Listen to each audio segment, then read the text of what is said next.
Terima kasih Tan Sri Yang di-Pertua. Pertama sekali saya ucapkan terima kasih di atas peluang yang diberikan untuk turut membahas usul menjunjung kasih atas titah diraja oleh Kebawah Duli Yang Maha Mulia Seri Paduka Baginda Yang di-Pertuan Agong. Titah Baginda adalah suluh yang membimbing langkah negara sebagai panduan untuk menerajui negara ke pesada dunia. Tan Sri Yang di-Pertua, saya mengambil berat dan memandang serius saranan oleh Tuanku bahawa Parlimen ialah medan untuk mengubal undang-undang dan berperanan sebagai medium semak dan imbang.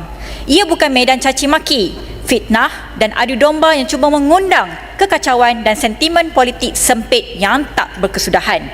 Tuduhan mendahaka yang dilemparkan oleh Ketua Pembangkang minggu lalu terhadap Perdana Menteri jelas satu fitnah jahat yang tidak berlandaskan fakta. Kalau kita lihat, faktanya adalah kerajaan PN lah yang mendahulunya telah mengundang duka cita yang di YDPA. Sebelum ini kerana membatalkan semua ordinan darurat tanpa perkenan baginda dan tidak membentangkannya di Dewan Yang Mulia ini. Tindakan ini jelas membelakangkan institusi Parlimen serta meminggirkan peranan kuasa Seri Paduka Baginda selaku Ketua Utama Negara seperti yang termaktub di dalam Perlembagaan Persekutuan.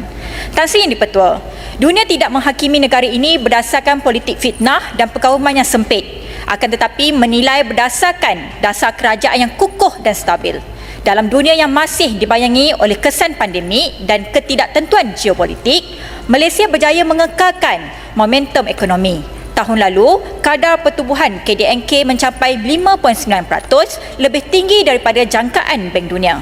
Malah, kadar pengangguran negara juga sudah berkurangan ke paras terendah sejak 10 tahun, iaitu pada kadar 3.1% tahun lepas. Namun begitu, perjuangan membaiki taraf hidup rakyat masih belum selesai. Di sebalik angka-angka ini, kita perlu meningkatkan kejituan semangat dan inovasi yang berterusan dalam merangka pertumbuhan ekonomi yang turut menaikkan taraf hidup rakyat di bawah. Menuju ke hadapan, tumpuan perlu diberikan kepada sektor berimpak tinggi seperti pelaburan ekonomi hijau yang dijangka bernilai RM300 bilion menjelang 2030 menerusi pelaksanaan strategi pelaburan hijau. Sektor PKS yang merangkumi 97.4% daripada perniagaan tempatan juga perlu terus dibantu melalui inisiatif digitalisasi, memastikan mereka bukan sahaja bertahan tetapi berkembang dalam era digital. Tan Sri Yang di-Pertua, di balik keadaan ekonomi yang semakin mengukuh, rakyat terus bergelut dengan beban kos sara hidup. Menurut kajian daripada LPPPKN, tinjauan mendapati ketua isi rumah masih ramai yang menghabiskan masa di luar rumah untuk mencari rezeki dan mengakibatkan kekurangan masa yang berkualiti untuk diluangkan bersama keluarga. Ketiadaan masa yang berkualiti ini akan menyumbang kepada permasalahan sosial yang lain yang turut melibatkan keganasan rumah tangga, pengabaian pendidikan anak-anak serta masalah sosial yang lain. Maka kerajaan perlu menggandakan usaha untuk mengawal harga barangan asas, memperkukuhkan subsidi bersasar serta memastikan bantuan-bantuan berterusan kepada golongan yang memerlukan. Tan Sri Yang di-Pertua, jika ekonomi adalah nadi negara, maka pendidikan adalah jiwanya. Ketajaman intelektual dan kepribadian yang mulia adalah matlamat pendidikan yang unggul. Pendidikan juga seharusnya mempersiapkan kita untuk mencipta masa hadapan. Dengan perkembangan teknologi yang semakin maju dan semakin laju, ia memerlukan pelajar-pelajar kita untuk meningkatkan minat terhadap subjek-subjek STEM. Kita memerlukan lebih ramai lagi bakal doktor, saintis, jurutera dan golongan berkemahiran tinggi untuk memacu negara di masa hadapan. Malah, 500,000 pekerjaan berasaskan AI yang dijangka dapat diwujudkan dalam 6 tahun akan datang memerlukan kita mempersiapkan bakat-bakat baru dan minat di dalam bidang ini secara sistematik dan konsisten. Dalam pada kita memandang ke hadapan, jangan kita lupa cabaran yang perlu kita hadapi dalam mengurangkan masalah keciciran pelajar.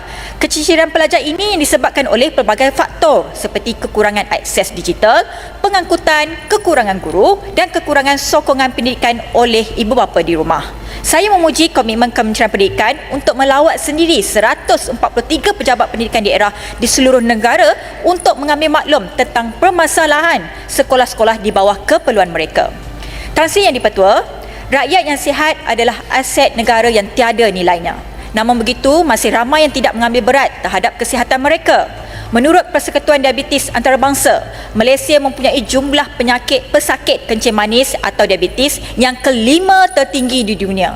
Ini menyebabkan negara membelanjakan kira-kira 10 bilion ringgit bagi menangani penyakit tidak berjangkit NCD, membabitkan penyakit seperti penyakit jantung, kencing manis dan darah tinggi yang sebenarnya boleh dielakkan sekiranya kita mengamalkan gaya hidup yang sihat.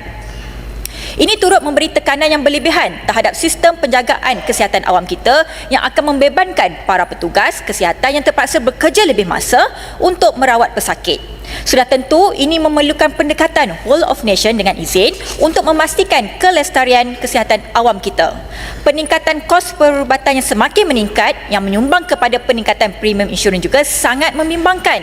Saya menyeru agar pihak kementerian dapat menangani kenaikan inflasi perubatan di Malaysia yang mencecah sehingga 15% pada tahun lepas, jauh melebihi purata global dan Asia Pasifik iaitu pada kadar 10%.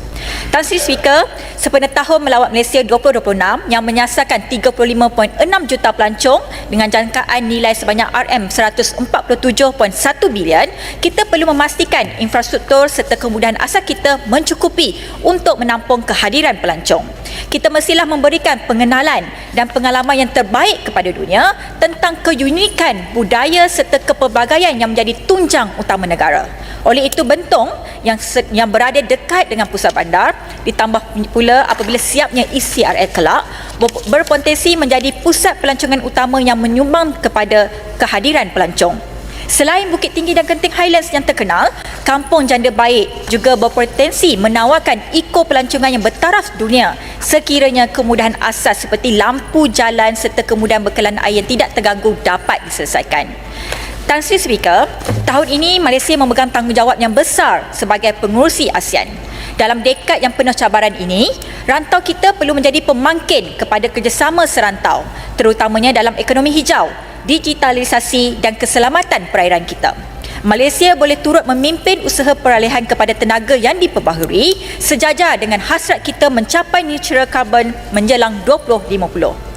Keadaan geopolitik dunia kini menunjukkan kepimpinan dunia tidak lagi boleh didominasi oleh dunia barat sewenang-wenangnya.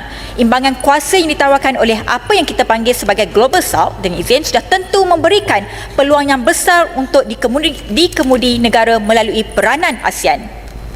Akhir sekali, Tan Sri Speaker, sebelum saya menutup perbahasan, izinkan saya membangkitkan sedikit isu kawasan yang sering saya bangkitkan sebelum ini.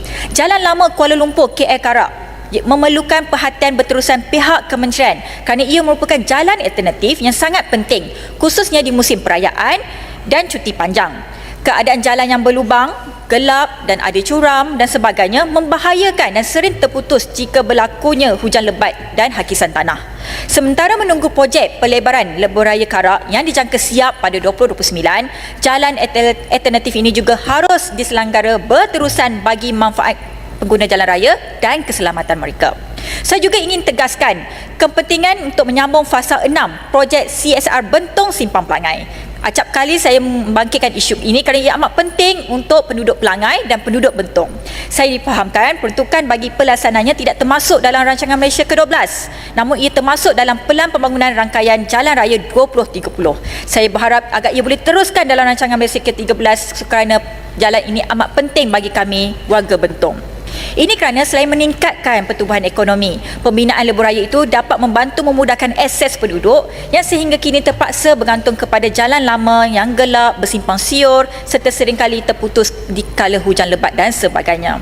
Saya juga ingin mengulangi kepentingan untuk menyiapkan projek R&R di sepanjang 299.4 km lebuh raya lingkaran tengah utama yang sangat diperlukan demi keselesaan dan keselamatan pengguna jalan raya. Kesan daripada ketiadaan R&R ini dapat dirasai apabila ada segelintir pengguna yang membuang sampah dan najis apabila melalui lebuh raya berkenaan. Walaupun ini adalah sikap pengguna yang tidak bertanggungjawab, ketiadaan hentian rehat juga turut menyumbang kepada permasalahan ini. Saya berharap agar permohonan sebanyak RM20 juta oleh Kementerian Kerja Raya dapat diluluskan bagi menangani isu ini. Baiklah, Tan Sri Ketua, Tan Sri Speaker, saya akhiri ucapan saya di sini dengan ini saya menyokong. Sekian, terima kasih. Assalamualaikum. Terima kasih.